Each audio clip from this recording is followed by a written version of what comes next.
हर हर महादेव। चंद्रमा को शाप से मुक्ति। चंद्रमा की सुंदरता पर राजा दक्ष की 27 पुत्रियां मोहित हो गईं। वे सभी चंद्रमा से विवाह करना चाहती थीं। दक्ष ने समझाया, सगी बहनों का एक ही पति होने से दाम्पत्य जीवन में बाधा आएगी, लेकिन चंद्रमा के प्रेम में पागल दक्ष पुत्रियां जिद पर अड़ी रहीं। अश्विनी सबसे बड़ी थी। उसने कहा कि पिताजी, हम आपस में मिलजुल से मित्रवत रहेंगे, आपको शिकायत नहीं मिलेगी। दक्ष ने 27 कन्याओं का विवाह चंद्रमा से कर दिया। विवाह से चंद्रमा और उनकी पत्नियां दोनों बहुत प्रसन्न थे, लेकिन ये खुशी ज्यादा दिनों तक नहीं रही। जल्द ही चंद्रमा 27 बहनों में से एक रोहिणी पर ज्यादा मोहित हो गए और अन्य पत्नियों की उपेक्षा करने लगे।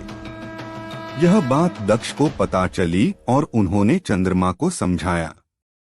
कुछ दिनों तक तो चंद्रमा ठीक रहे, लेकिन जल्द ही वापस रोहिणी पर उनकी आसक्ति पहले से भी ज्यादा तेज हो गई।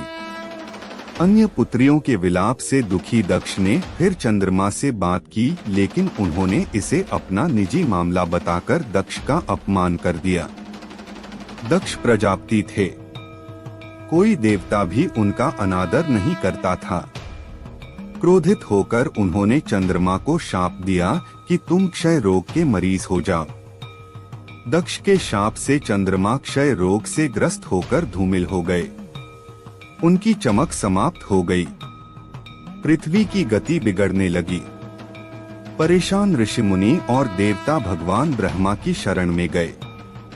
ब्रह्मा दक्ष के पिता थे, लेकिन दक्ष के शाप को समाप्त कर पाना उनके वश में नहीं था। उन्होंने देवताओं को शिवजी की शरण में जाने का सुझाव दिया।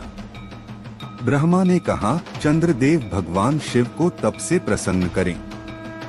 दक्ष पर उनके अलावा किसी का वश नहीं चल सकता।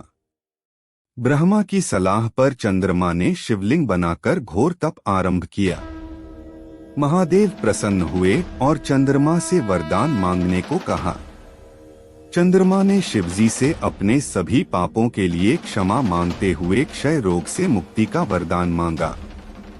भगवान शिव ने कहा कि तुम्हें जिसने शाप दिया है वह कोई साधारण व्यक्ति नहीं है। उसके शाप को समाप्त करना संभव नहीं, फिर भी मैं तुम्हारे लिए कुछ न कुछ करूंगा जरूर। शिवजी बोले, एक माह में जो 2 पक्ष होते हैं, उसमें से एक पक्ष में तुम मेरे वरदान से निखरते जाओगे, लेकिन दक्ष के शाप के प्रभाव से दूसरे पक्ष में क्षीण होते जाओगे। शिव के वरदान से चंद्रमा शुक्ल पक्ष में तेजस्वी रहते हैं और कृष्ण पक्ष में धूमिल हो जाते हैं। चंद्रमा की स्तुति से महादेव जिस स्थान पर निराकार से साकार हो गए थे, उस स्थान की देवों ने पूजा की और वह स्थान सोमनाथ के नाम से विख्यात हुआ। चंद्रमा की वे 27 पत्नियां ही 27 विभिन्न नक्षत्र हैं। शिव पुराण की कथा।